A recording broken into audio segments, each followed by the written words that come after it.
When you create a new Next.js project, there is always the Vercel icon as the favicon icon. Let's change that in a few minutes. We have our newly created Next.js project. Let me run this. So we run this, and so this is our new Next.js app. We want to change this icon here.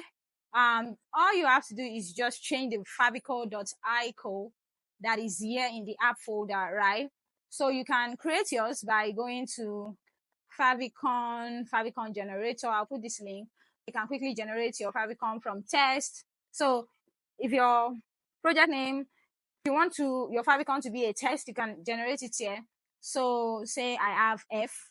I want the background to be rounded. There are different fonts here. You can check how they look on Google Fonts. But let's just choose one. Let me see. Love you like a sister. I think that sounds attractive. Let's go 100 here. And then let's choose a background color that is chill. Font color should be, I don't know. I feel like the font color should be yellow or something like this.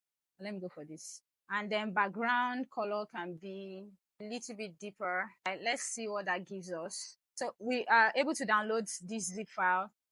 If you open this zip file, let me drag my stuff here. You see a favicon.ico, and you just have to copy that and bring it here into your project. So we're going to delete the one we have.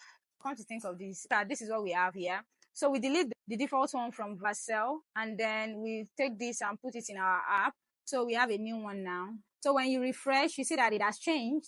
We have our F icon now instead of the Vercel one. And if you want to change this create next tab, that is also very easy. Just go to your layout and you will see we can change it to F website, and that change will take effect. So our icon is changed and our name here, title here is also changed, and that's about that.